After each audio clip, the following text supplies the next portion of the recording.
안녕하세요. 뵙게 돼서 반갑습니다. 오늘 항상 기뻐하라고 말씀하셨는데 저도 그 말씀에 아멘입니다. 사는 게 녹록지 않지만 고통도 많고 고민도 많겠지만 생각해보면 기쁨이 넘칩니다. 사도 바울께서 빌립보 감옥에서 빌립보 밖에 있는 감옥 밖에 있는 사람들에게 성도들에게 기뻐하라 그랬어요.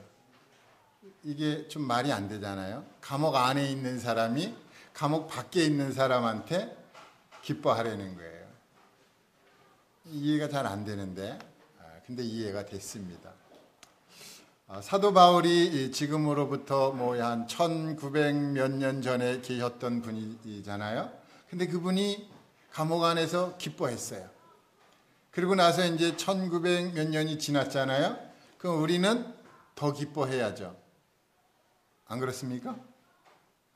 왜 기뻐해야 되느냐가 이제 나오죠. 왜 그러면은 사도 바울께서는 왜 기뻐했느냐? 주님이 가까우시니까 기뻐했던 겁니다. 주님이 오시겠구나. 그럼 1900년이 지금 더 지났는데 주님이 얼마나 더 우리와 가까이 지금 계시는 거예요? 곧 오실 겁니다. 그러니까 기쁜 거죠.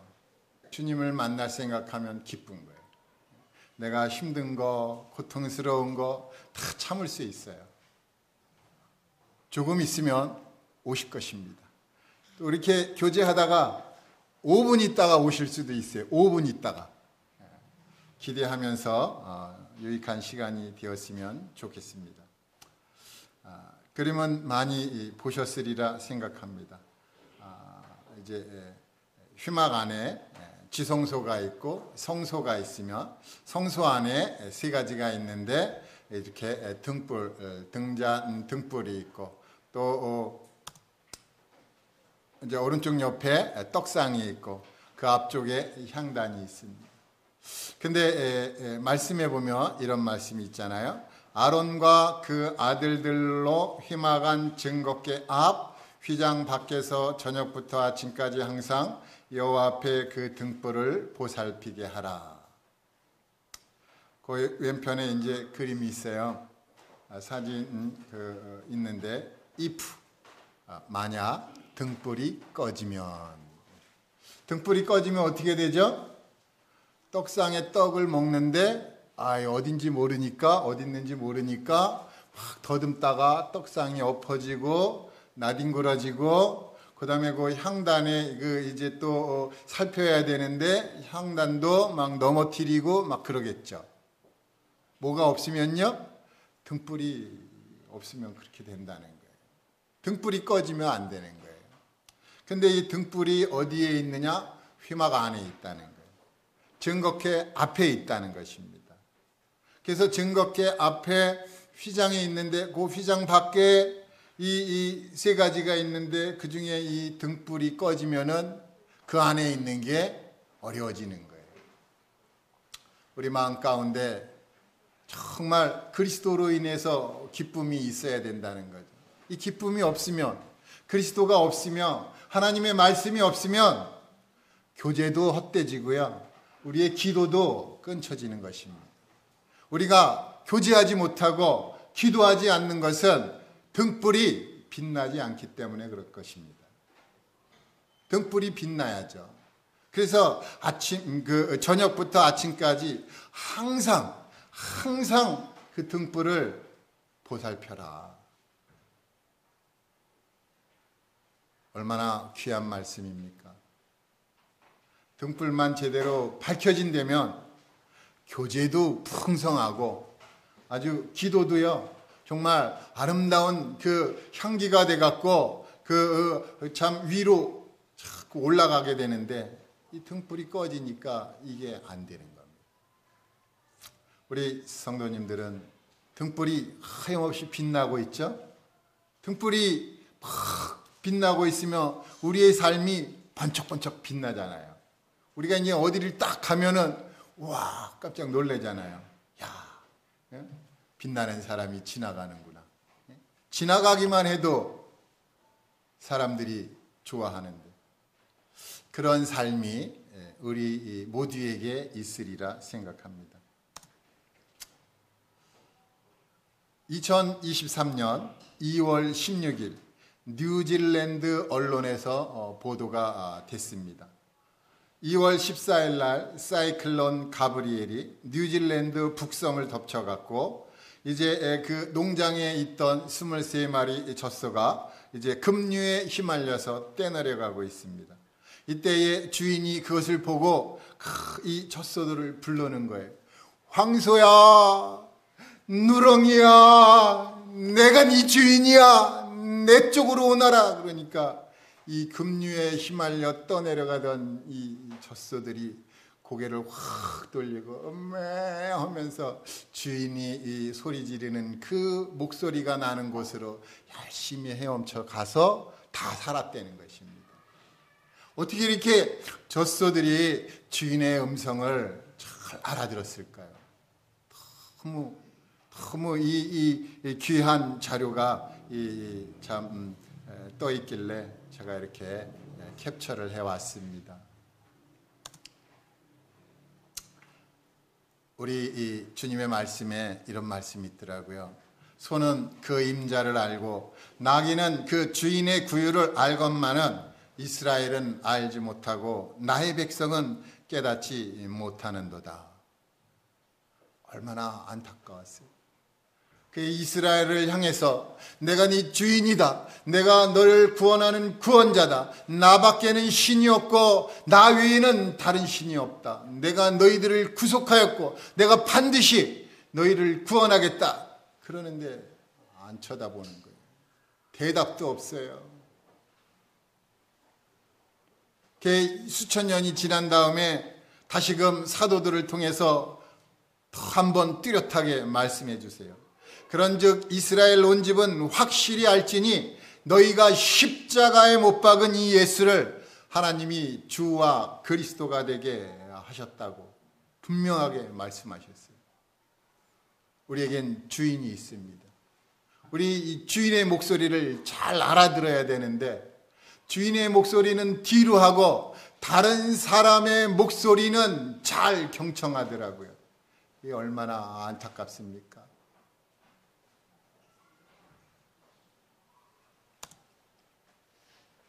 제가 시편 25편 15절의 말씀을 묵상을 조금 했습니다.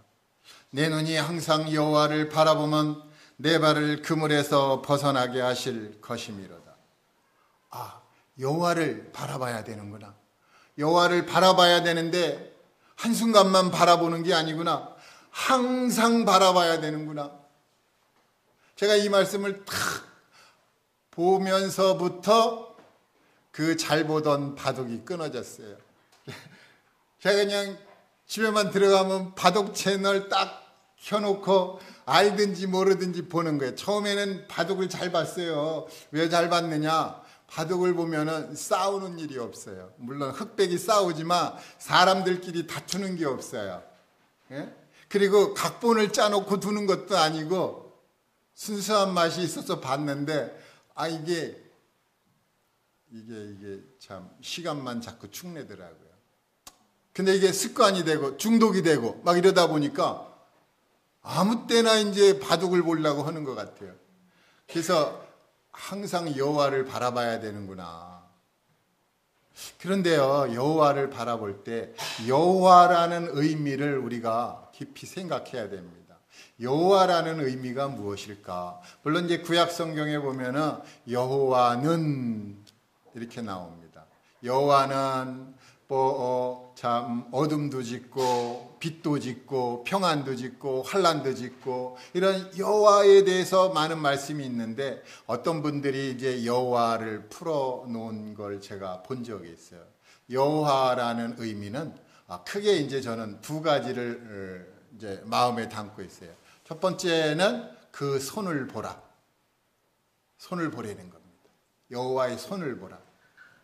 또 두 번째는 그 발을 보라. 여호와의 발을 보라는 것입니다. 여호와의 손이 어떻게 됐어요? 예수 그리스도의 손이 못 박혔어요.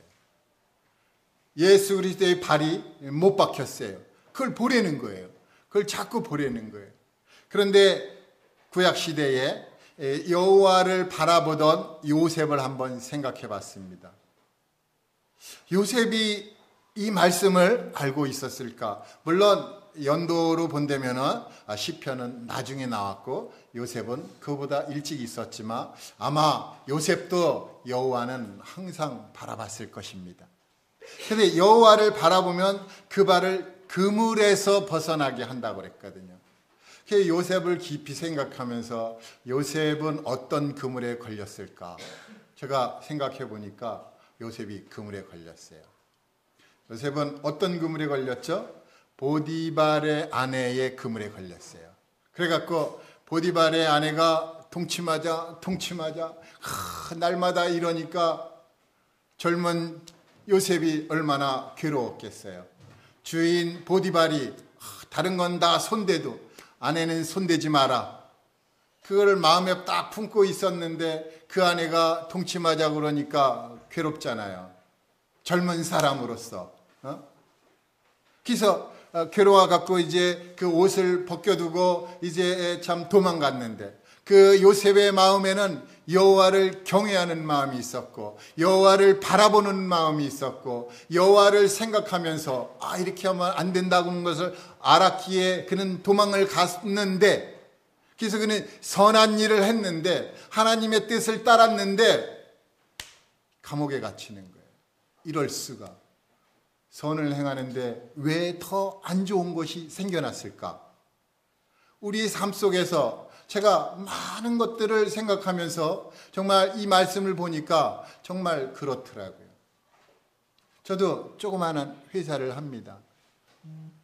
그런데 그 회사를 경영하면서 제가 술 영업을 안 하고 제가 뒷돈 안 주고 제가 참 어떻게 해서든지 하나님을 생각하며 그리스도인으로서 그렇게 하면 안 되니까 참 어떤 분은 영업하려면 내려와서 술 먹으라는 거예요.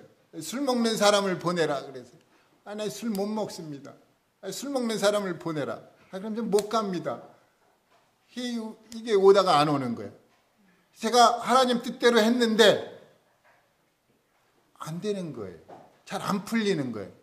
왜 이렇게 안 풀릴까? 요셉을 생각을 해보니까 요셉이 선한 일을 했잖아요. 그 죄를 안 지으려고 그렇게 하나님을 경외하는 마음으로 살았는데 감옥에 갇히다니 이런 일이 도대체 뭐냐 이거죠. 그뿐만이 아니잖아요. 정말 성경에 보면 다윗을 보더라도 그렇잖아요. 사울이 다윗을 얼마나 공격했어요. 근데 다윗이 사울을 죽일 수도 있는 그 좋은 참 환경에 처했지만 공격하지 않았잖아요. 오히려 옷을 살짝만 뱉는데도 불구하고 마음이 답답해갖고 이렇게 하면 안 되는구나. 아유 하나님 잘못했어요. 이러면서 돌이켰는데 그러면 다윗이 바로 잘 됐나요? 아니거든요. 우리가 선을 행하면 선을 행할수록 점점 더 힘들어질 수 있어요. 요셉이 감옥에 딱 갇혔는데 제가 이 생각을 해봤어요. 왜 감옥을 갔을까? 분명히 좋은 일을 했는데 하나님 보시기에. 근데 이 말씀을 잘 생각을 해봤거든요. 내 눈이 항상 여호와를 바라보면 내 발을 그물에서 벗어나게 하실 것이미로다. 유일하게 보디발의 아내가 유일하게 손 쓸 수 없는 장소, 거기가 감옥인데 이 보통 감옥이 아니에요. 그래서 창세기 39장 20절을 봤더니 왕의 죄수를 가두는 곳이에요. 여기는 왕명이 있어야지만 죄수를 풀어주는 곳입니다. 여긴 보디발의 아내가 손 쓸 수 없어요. 그물에서 벗어나게 한 겁니다. 놀랍구나. 하나님이 이렇게 아주 세밀하게 그리스도인들을 지키는구나. 이 말씀을 보고 제가 참 기뻤어요. 그리고 이 요셉은 그 기간을 지켰다는 것입니다.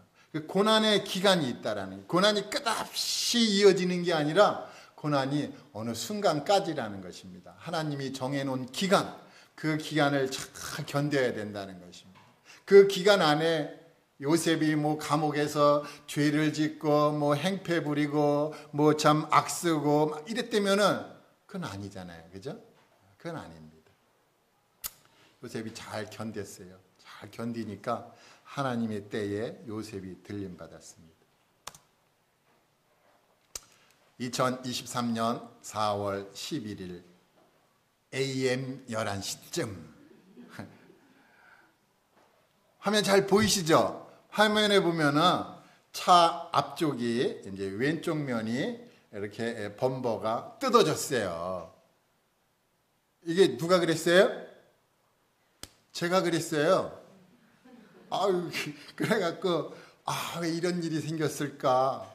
왜 이런 일이 생겼지? 고민하는 거예요. 근데 이 차 종이 뭔지 아세요? 대한민국에서 좀 비싸다는 차 뭐죠? 벤츠. 벤츠. 제가 차를 이제 얻어갖고 2번 사고가 났는데 전부 외제차만 제가 긁었어요. 예? 처음에는 외제차 긁어갖고 뭐 문자 오기를 뭐 한 500 몇만 원 들어갔다고 그러더라고요. 그래서 조금 긁었는데 500 몇만 원 들어갔다. 이것도 얼마 들어가는지 모르겠어요. 예? 이거는 전문가한테 물어봤더니 30만 원이면 된다고 그러는데 이게 또 뭐 범버 갈아달라 뭐 이러면 또 이것도 뭐 몇백만 원 나가겠죠. 그러나 뭐 보험 들었으니까 이제 보험이 이제 처리하겠지만 그런데 왜 이런 일이 생겼을까 고민하고 또 고민해 봤습니다. 이것뿐만 아닙니다. 또 이 제 차가 그 전에 이제 제네레이터 고장 나갖고 제네레이터 바꾸면서 배터리도 바꿨어요. 근데 어느 날서부터 계기판이 자꾸 사라지는 거예요. 글자들이. 이거 세팅해 놓으면은 시간 세팅해 놓으면은 다시 이제 참 전원이 다 나가니까 다시 세팅해야 되고 또 다시 세팅해야 되고 그래서 왜 이러지? 뭐 왜 이렇지? 이제 별 대수롭지 않게 생각했어요. 그러다가 이제 참 장모님한테 전도하러 가야 되니까 처제도 온다고 그러고 얼마나 좋아요. 두 분한테 이제 전도하러 가야 되는데 또 집에서 보니까 이게 꺼졌어요. 이렇게 시동도 잘 안 걸리고 그래서 어떻게 해서 이제 시동 걸어갖고 이제 갔는데 거기 딱 가니까 도착해서 딱 시동을 끄는데 이게 베란간 이상하게 전원이 싹 나가더라고요. 그래서 덜컹 또 하는 거예요. 야, 이거 어떻게 올라가지? 이제 내려가자마자 올라올 생각하는 거예요. 차가 이제 시동이 꺼지니까. 그러니까 자꾸 켜보는데 안 되더라고요. 그래서 이제 문을 탁 열었다가 탁 닫으니까 덜컹거리면서 시동이 딱 걸리더라고요. 그래서 됐다 하고 이제 전도하고 이제 식사하고 이제 그러면서 다시 올라오고 그랬는데 이제 딱 걸어보니까 잘 걸리는 거예요. 야, 됐다. 그런데 마음 한구석에 가다가 시동이 꺼지면 어떻게 되지? 그러니까요. 제일 바깥 차선을 가면서 천천히 가는 거예요. 만약에 브레이크를 베란간 차가 쓰면은 내 충격이 참 적어져야 되잖아요. 그러니까 고속으로 달릴 수가 없는 거예요. 그래서 시간이 많이 걸려서 왔는데 와서 집에 딱 놔두는데 주차장에 놔두는데 또 그런 거예요. 또 그래. 이제 아침이 돼갖고 이제 서비스 센터를 불러갖고 이제 배터리 이제 차지를 하는데 이 배터리 문제가 아닙니다 이러더라고요. 그래서 이제 시동이 걸려갖고 이제 차 센터로 갔죠. 차 센터로 갔는데 거기서 또 시동이 또 꺼진 거예요. 그래도 센터에 와서 꺼졌으니 얼마나 좋아요. 차가 됐다 안 됐다 그러니까 어디 접촉이 안 좋은가? 이제 가서 얘기를 딱 하니까 수리해 주겠다 그러면서 딱 봤는데 배터리를 교체했을 때 배터리 그 단자를 꽉 조여야 되는데 그 사람이 조였겠지만 여기 헐거워져 갖고 전기가 통했다 안 통했다 그러더라고요. 어째서 이런 일이 생겼지? 어째서? 그래서 제가 좀 생각을 해봤습니다. 왜 이런 일이 생겼을까? 실상 제가 주일날 말씀이 있다고 그래갖고 복음을 전하려고 그랬거든요. 복음 시간으로 하면 좋겠구나 했는데 그게 아니구나. 그게 아니야. 이상민 그게 아니야. 다른 거 해. 이러는 것 같아요. 그래갖고 제가 이제 참 생각을 하면서 결정을 하게 됐는데, 제가 이제 이 볼트 하나 때문에 차가 쓸 수밖에 없었고, 또 볼트 하나 때문에 차를 탄 사람이 고통받게 됐는데 왜 그런가? 왜 이런 일이 벌어졌는가 봤더니 신명기 31장 6절의 말씀이 떠올랐습니다. 한번 다 같이 읽어보겠습니다. 시작. 너는 마음을 강하게 하고 담대히 하라. 그들을 두려워 말라. 그들 앞에서 떨지 말라. 이는 내 하나님 여호와 그가 너와 함께 행하실 것임이라. 반드시 너를 떠나지 아니하시며 버리지 아니하시리라 하고. 말씀이 너무 좋죠. 여기에 제가 이 말씀으로 승리한 적이 있어요. 그건 정말 간증하고 싶은 내용 중에 하나인데, 훗날에 때가 되면은 그거는 정말 간증을 하도록 하겠습니다. 근데 여기서 담대히 하라, 강하게 하고 담대히 하라는 말씀이 있습니다. 강하게 한다는 것은 무슨 뜻이냐면요, 하자크라고 하는데 꽉 잡다라는 거예요. 꽉 잡는 거예요. 이 꽉 잡은 사람이 강한 겁니다. 강한 거예요. 우리가 주님을 꽉 잡는 거예요. 주님을 잡은 사람은 강한 겁니다. 우리 아이들이 밖에 나가서 참 그 친구들 만나고 다투고 뭐 그러다가도 아빠가 나타나고 엄마가 나타나면요, 찰싹 붙어갖고 큰 소리 팍팍 칩니다. 예? 확실히 잡아야 되는 것이죠. 근데 여기 이제 담대히 하라고 말씀하고 있어요. 담대, 용기를 내라. 뭐 이런 건데, 하마치라는 말로서 방심하지 않다라는 의미가 있어요. 베드로 사도죠. 베드로 이제 제자였을 때, 베드로가 이제 배를 타고 딱 가서 풍랑을 만나갖고 참 헤매이고 있는데, 저쪽에서 이제 누군가가 탁 나타나는데, 참 나다, 걱정하지 말라, 염려하지 말라. 그러니까 주님이거든 나를 내려서 이제 가게 하십시오. 그러니까 와라. 그러니까 인류 최초로 바다를 걸은 사람이잖아요. 바다를 걸으려면은 베드로처럼 했어야 되는데, 그 베드로가 이제 바다를 탁 걸어가면서 주님을 보고 막 가다가 바람이 오니까 고개를 돌렸잖아요. 그러니까 쑥 빠지잖아요. 방심해서 그렇구나. 방심했어요. 소리에 반응을 올린 거예요. 딴소리에. 주님을 똑바로 바라봤으면 빠질 일이 없었을 텐데 방심을 한 거예요. 이 정도쯤이야 뭐. 제가 그렇더라고요. 제가 뭐 바둑쯤이야 뭐 조금만 봐도 되겠지 하고 순간 방심이 너무 많은 거예요. 우리 삶 속에서 제가 이렇게 참 절제하지 못하고 또 이렇게 강하지 못하더라고요. 뭐 이렇게 무슨 일을 하더라도 잠깐 방심하는 일이 많아요. 성도님들은 안 그러시리라 믿습니다. 저는 너무 방심하는 게 많아요. 그게 담대하지 못한 거예요.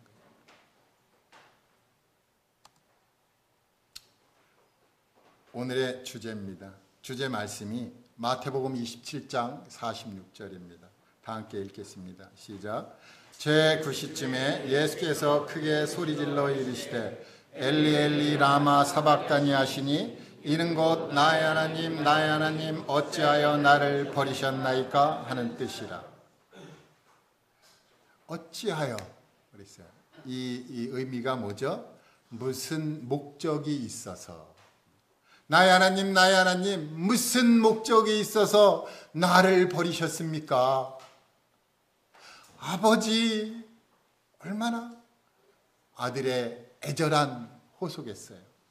근데 아버지가 목적이 있으니까 어떻게 아들을 건질 수가 없는 거예요.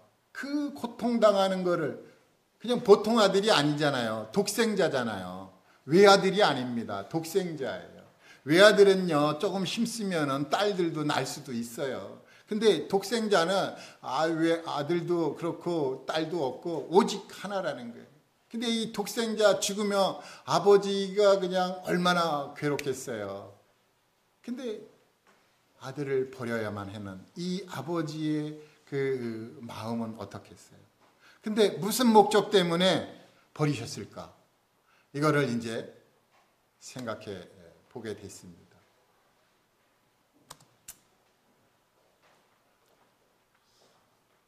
그 외치셨을 때 장면이 이렇습니다.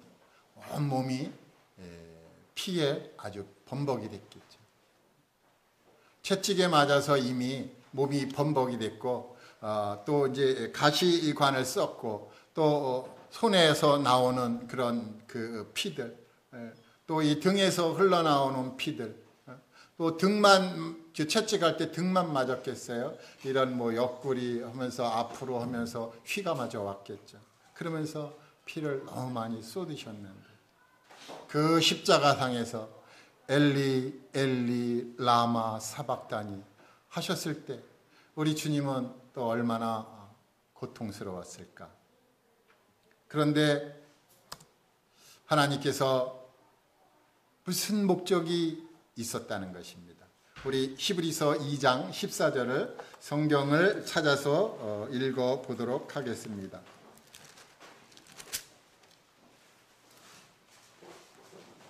히브리서 2장 14절 다 함께 읽어보도록 하겠습니다.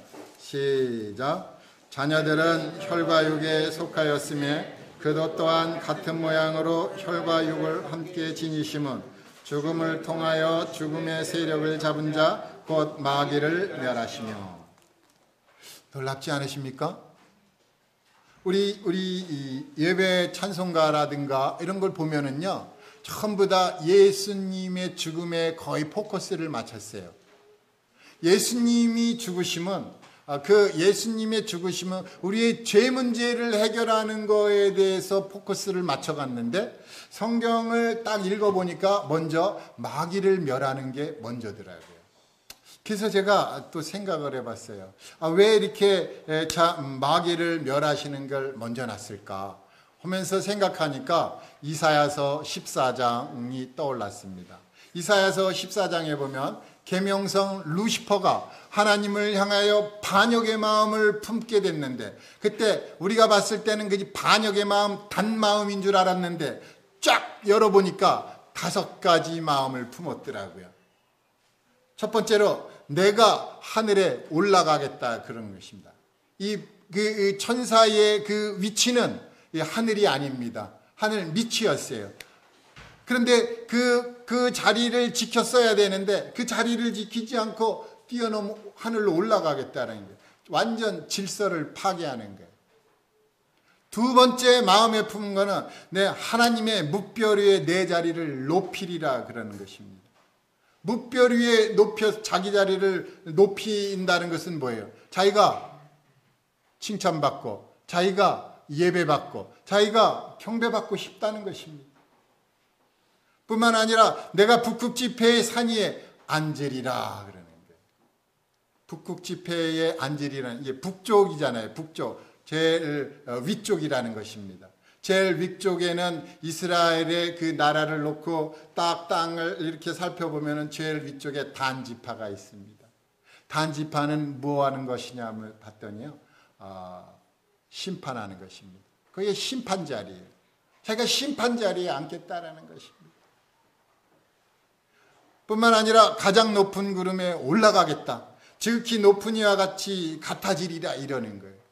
그래서 가만히 보니까 마귀는 자기가 예배받고 싶어하고, 자기가 찬송받고 싶어하고, 자기가 판단하는 이 재판 자리에 앉겠다는 거예요. 근데 그걸 하나님이 너무 싫어해갖고 쫓아냈다는 거예요. 쫓아냈어.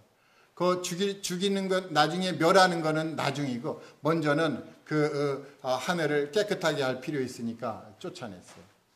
쫓아내고 후에 이제 멸하시는 거예요. 멸하시는데 예수 그리스도 하나님의 아들을 보낸 것입니다. 이 마귀는 고난 없이 영광을 차지하려고 했기 때문에 하나님의 섭리에 완전히 어긋나는 것이에요. 누군가가 영광을 얻고 싶으면 고난을 받아야 되는데 고난 없이 영광만 떡 차지하려고 하는 거예요. 저도 가끔은 그런 생각 해봅니다. 하나님께서 이 아담이 범죄한 후에 이제 너는 그 땀을 흘려야 일생 땀을 흘려야 먹고 산다고 했는데 땀 안 흘리고 먹고 사는 일이 뭐냐? 이거 찾아보고 있는 거예요. 아주 손쉬운 방법만 자꾸 찾으려고 하다 보니까 하나님 눈에 거슬리는 거예요. 히브리서 2장 9절을 제가 조금 읽겠습니다. 오직 우리가 천사들보다 잠시 동안 못하게 하심을 입은 자고 죽음의 고난 받으심으로 말미암아 영광과 존귀로 간을 쓰신 예수를 보니 이를 행하심은 하나님의 은혜로 말미암아 모든 사람을 위하여 죽음을 맛보려 하심이라. 여기 말씀에 고난 받으심으로 말미암아 영광과 존귀로 관을 썼다고 그랬습니다. 우리 주님은 하나님의 아들 독생자 예수 그리스도는 고난을 받고 영광과 존귀로 관을 썼는데 마귀는 고난 없이 영광과 존귀로 관 쓰겠다는 것입니다. 이게 하나님 앞에서 가당치 않은 것이잖아요. 이렇게 하면 안 되잖아요. 근데 마귀는 그런 마음을 품었다는 것입니다.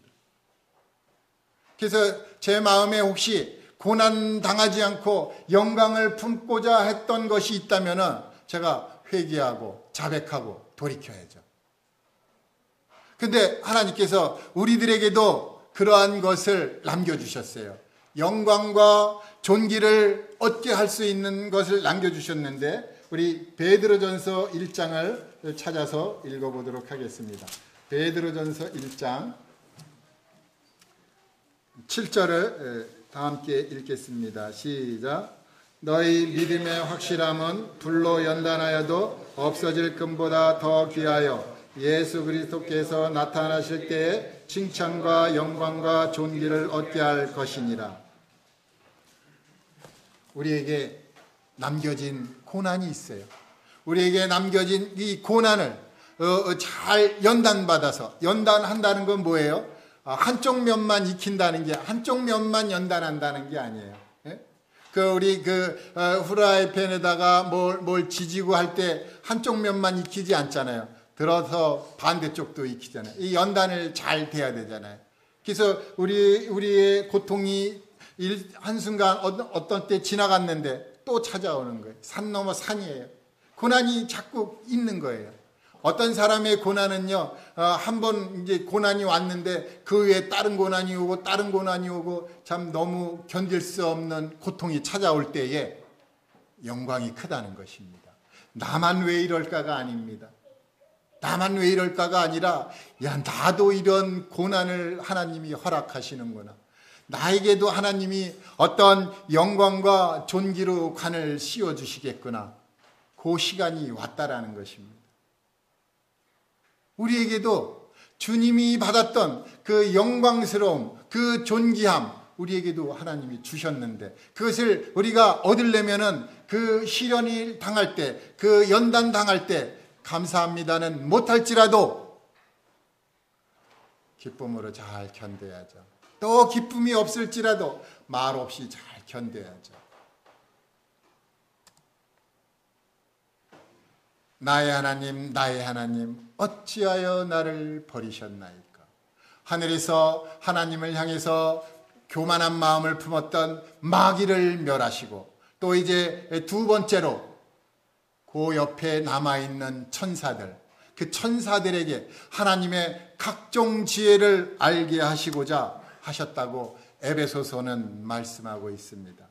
교회를 통해서 하늘에 있는 통치자들과 권세들에게 하나님의 각종 지혜를 알게 하여야 되겠는데, 그러기 위해서 하나님의 아들 예수 그리스도께서 십자가에 못 박히셨을 때 하나님 아버지께서 손을 쓰지 않으셨습니다.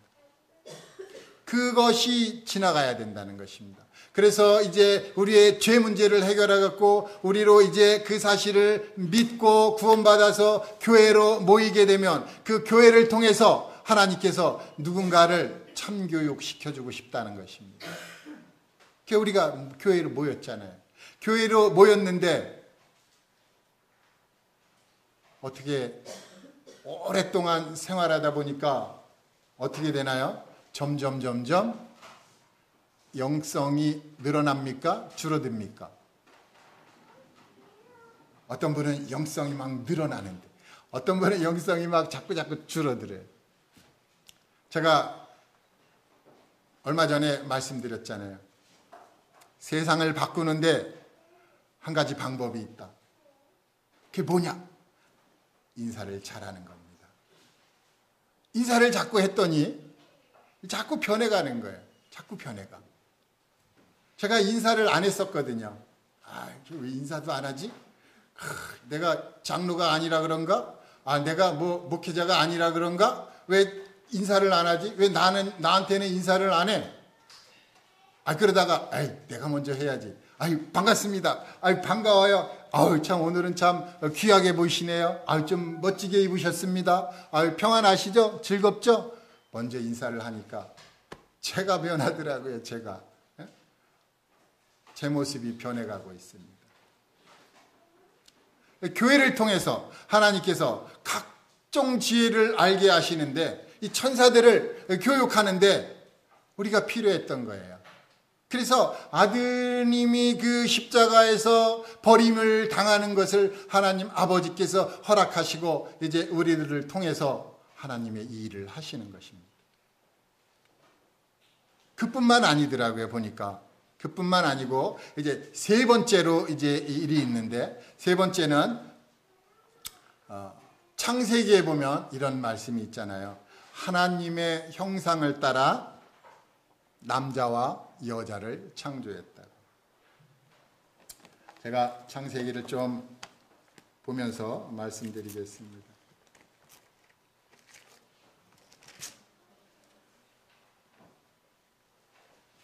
창세기 1장 26절에 이렇게 말씀하고 있습니다. 하나님이 이르시되 우리의 형상을 따라 우리의 모양대로 우리가 사람을 만들고 그들로 바다의 물고기와 하늘의 새와 가축과 온 땅과 땅에 기는 모든 것을 다스리게 하자 하시고 하나님이 자기 형상 곧 하나님의 형상대로 사람을 창조하시되 남자와 여자를 창조하시고 그 다음에 이제 2장에 보면은 7절을 한 구절 읽겠습니다. 여호와 하나님이 땅의 흙으로 사람을 지으시고 생기를 그 코에 불어넣으시니 사람이 생명이 되니라.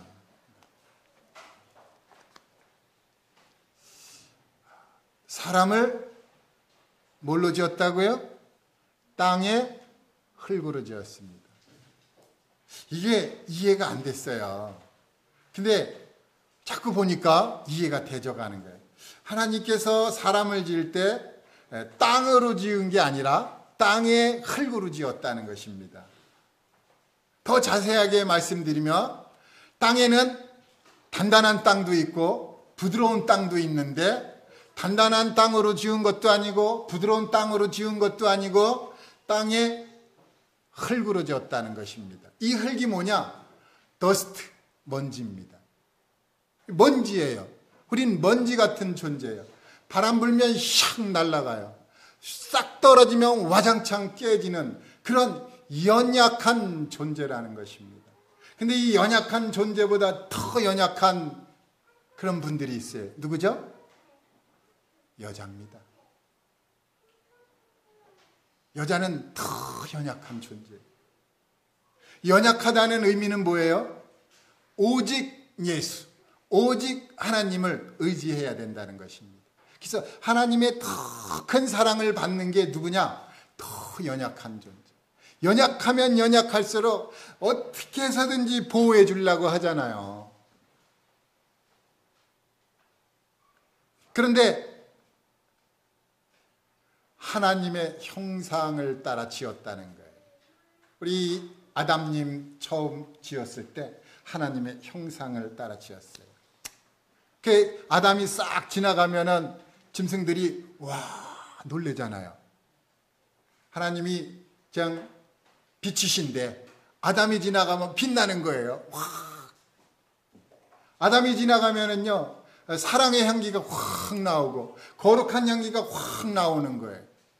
아담이 지나가면. 그런데 그 하늘에서 쫓겨난 루시퍼가 이 세상에 와갖고 아담을 유혹을 하잖아요. 그래갖고 아담이 범죄해서 그 아름다운 하나님의 형상을 잃어버렸어요.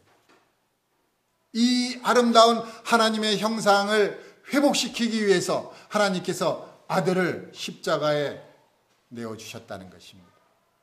그래서 그 형상을 회복한 분이 있어요. 그리스도와 연합해 갖고 그 하나님의 형상을 회복한 분이 있는데 그분의 이름이 뭐냐? 마리아예요. 마리아. 성경에 보면 마리아가 몇 분의 마리아가 나옵니다. 근데 그 몇 분의 마리아 중에 이 예수 그리스도와 일찍이 연합한 그분은 십자가에 못 박혔고 무덤에 부활하는 그곳에 가지 않았어요.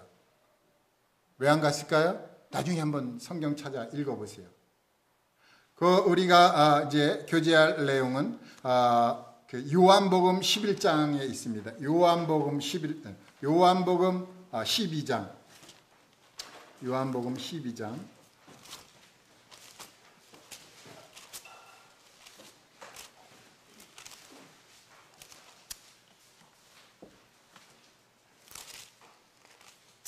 (1절부터) 5절까지 교독으로 읽겠습니다. 6월절 엿새 전에 예수께서 베다니에 이르시니 이곳은 예수께서 죽은 자 가운데서 살리신 나사로가 있는 곳이라.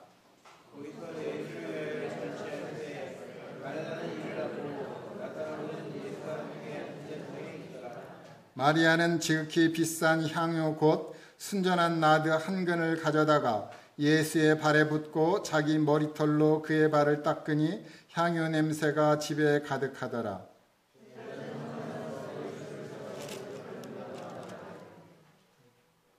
이 향유를 어찌하여 300데나리온에 팔아 가난한 자들에게 주지 아니하였느냐 하니. 여기까지 읽겠습니다. 여기 보면 이제 베단이라는 마을에 이제 예수님이 찾아가셨습니다. 이 베다니에는 성경에 두 곳이 나옵니다. 이제 예루살렘에서 가까운 베다니가 있고 이제 요단강 건너 있는 베다니가 있습니다. 이제 이 예루살렘에서 가까운 베다니가 있는데 그 베다니에 예수님이 찾아가셨어요. 그 베다니는 어떤 마을이냐면요, 베다니는 버려진 사람들이 사는 곳입니다. 가난한 사람들이 사는 곳, 처참한 사람들이 사는 곳이에요. 그곳에 예수님이 찾아갔습니다. 그곳에는요, 문둥병자, 요즘 말 나병 환자들이 이제 제사장의 판결을 기다리기 위해서 거기 있는 분들이 많이 있다는 것입니다. 그래서 제사장이 이제 확실하게 이제 그 문둥병이라고 판단하면요, 따로 이제 격리되는 곳으로 가게 됐죠. 그러나 이 베다니는 또 다른 의미에서 격리되는 곳입니다. 격리 장소예요. 코로나에 걸리면 초기에 우리 많이 격리하는 거 많이 봤잖아요. 예? 그런데 이 베다니가 그런 장소라는 것입니다. 문둥병이 거기서 살고 있었어요. 문둥병이 살고 있는 그 버림받은 곳에 마리아와 마르다와 나사로가 살고 있다는 것입니다. 이 삼남매는 이제 부모가 없어요. 부모로부터 버림받았어요. 부모가 죽어서 없어졌는지 버려서 없는지 몰라도 부모 이야기는 안 나와요. 부모로부터 버림받은 마르다와 마리아와 나사로가 살고 있었어요. 얼마나 힘들었겠어요. 부모가 있어도 힘든데 부모가 없으니까 얼마나 고통스러운 삶을 살았겠어요. 그런데 그 집에 마르다가 예수님을 영접했어요. 잔치를 막 하는 거예요. 잔치를 하는데 딱 보니까 마리아는 그 예수님 발 앞에서 귀를 쫑긋 세워갖고 무슨 말씀하시나 듣고 있는 거예요. 나는 너무 바쁜데 나 좀 도와주지. 예수님, 동생한테 참 나 좀 도와주게 말 좀 해주세요. 아니야, 마르다. 한 가지만이라도 제대로 하면 되는 거야. 응? 여긴 좋은 거 택했어. 마르다가 하는 것도 좋은 거지만 좋은 거 택했어. 그러면서 이제 예수님이 하는 말씀을 귀담아 듣는 거예요. 이 마리아가 무슨 말씀을 들었길래 지극히 비싼 향유 300데나리오나 되는 것을, 노동자의 1년 연봉이나 되는 것을 갖다가 부었을까요? 도대체 무슨 말씀을 들었길래 이렇게 변했느냐 이거죠. 그런데 이 마리아가 그 향유를 부은 것은요, 이 당시에 그 향유는 뭐냐면은요, 시집갈 때 가지고 가는 거예요. 마치 지창금처럼 그걸 가지고 가는 거예요. 그게 있었다는 것은 뭐냐면요, 결혼할 상대자가 있었다는 거예요. 근데 그걸 봇다는 건요, 그 상대자로부터 버림받았다는 것입니다. 이게 남편이 생기면 거기 이제 결혼하면 갖고 가야 되는데 그거를 쓸모가 없게 된 거예요. 그러니까 마리아는 얼마나 슬픈 인생을 살았겠습니까? 부모로부터 버림받고 사는 곳도 참 처참한 동네에서 살고, 그리고 이제 결혼할 상대자한테도 버림받고 너무 고통스러운 삶을 살았죠. 근데 그분이 이제 그 마리아가 그 우리 주님 발 앞에 엎드렸어요. 주님이 말씀하셨겠죠. 마리아야, 내가 곧 죽을 거야. 그런데 3일 있다 내가 부활할 거야. 그런데 내가 네 신랑이야.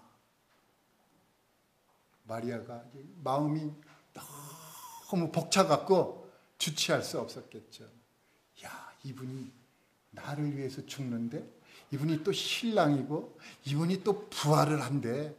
너무 마음에 와닿는데, 때마침 오빠 나사로가 죽었어요. 죽었는데 예수님이 오셔갖고 나사로야 나오너라 그러니까 나사로가 무덤에서 확 일어나갖고 배로 동인채 묶어서 나오는데 풀어놓아 이제 다니게 해라 그러니까 부활한 오빠를 보고 사실이다, 정말이구나, 이분이 그분이었구나. 그리고 나서 그 십자가 그곳에 이제 죽으실 때 안 갔잖아요. 왜? 갈 필요가 없는 거예요. 왜냐? 부활할 걸 믿었기 때문에. 부활할 걸 안 믿은 분들이 다 거기 이제 무덤에 가서 막 울고 막 그러잖아요. 어디 갔냐고, 시체 어디 갔냐고. 근데 이 마리아는 부활할 걸 믿었거든요. 이 마리아의 이러한 믿음을 보면서 그리스도와 연합한 사람은 이런 변화된 삶을 살고 있는 것이구나. 이분이 가시는 길에 내가 아름답게 해야 되겠다. 내가 향기나게 해야 되겠다. 그래서 제일 소중하게 생각하는 것. 참 남한테 눈총 받으면서 힘들게 일하고 참 모아뒀던 그것을 그분을 위해서 다 쏟는 것입니다. 얼마나 아름다운 모습입니까? 흐르는 물에는 2번 발을 담글 수가 없어요. 이제는 그 누구도 예수님의 가는 그 길에 이 향유를 부을 수가 없습니다. 이 향유를 부은 건 이 마리아가 전무후무 딱 한 번입니다. 우리의 인생은 2번 살 수 없습니다. 오늘이라고 하는 날은 오늘 시간 지나가면 또 없습니다. 항상 우리는 말씀대로 기뻐하고 항상 우리는 즐거워하고 그리스도를 향하고 주님을 바라봐야 되는 것입니다. 주님을 바라보는 것입니다. 제가 계속해서 나의 하나님 나의 하나님 어찌하여 나를 버리셨나이까를 계속 생각하다 보니까 이 말씀들이 떠올랐습니다. 물론 더 많은 이유가 있겠죠. 하나님의 그 목적, 예수 그리스도를 십자가에 못 박은 목적이 어떻게 이렇게 서너 가지 불가하겠습니까? 많이 있지만 그 중에서 제가 몇 가지만 뽑아서 말씀드린 것이지 이게 다가 아니라는 것입니다. 아마 성도님들은 더 많은 것을 알고 계시리라 봅니다. 이제 결론을 말씀드리겠습니다. 그는 어찌하여 버림을 받으셨을까요? 로마서 4장 25절에는 예수님은 우리 범죄함 때문에 내어줌이 되고 또한 우리를 의롭다 하시기 위하여 살아나셨느니라 그러셨습니다. 분명 우리를 범죄함 때문에, 우리의 범죄함 때문에 내어주셨다고 성경은 말씀하고 있기 때문에 이걸 부정하지는 않습니다. 맞습니다. 근데 그것뿐만 아니었다는 것이죠. 히브리서 2장 14절을 통해서 사단을 멸하시고자, 마귀를 멸하시고자 그랬다는 것입니다. 뿐만 아니라 에베소서 3장 9, 10절을 통해서 이제 하늘에 있는 통치자들과 권세들에게 하나님의 각종 지혜를 알리고 싶었다는 것이고, 고린도후서 4장 4절을 통해서는 이제 그리스도를 통해서 하나님의 형상을 회복시키고 싶었다는 것입니다. 요한복음의 말씀을 통해서는 그리스도와 연합한 여인의 그 변화된 삶을 통해서 우리에게 조명해 주고 있는 것입니다. 하나님의 형상을 회복한 분이 어떤 삶을 사는지 한번 봐주기 바란다 하고 말씀해 주셨어요. 하나님은 십자가에서 아들을 버리신 비정한 하나님이 아닙니다. 아들을 통해서 만유를 회복하시는 그러한 거룩하시고 공의로우시며 전지전능하신 사랑의 하나님이십니다. 우리는 그분을 찬양합니다. 사랑합니다. 감사합니다.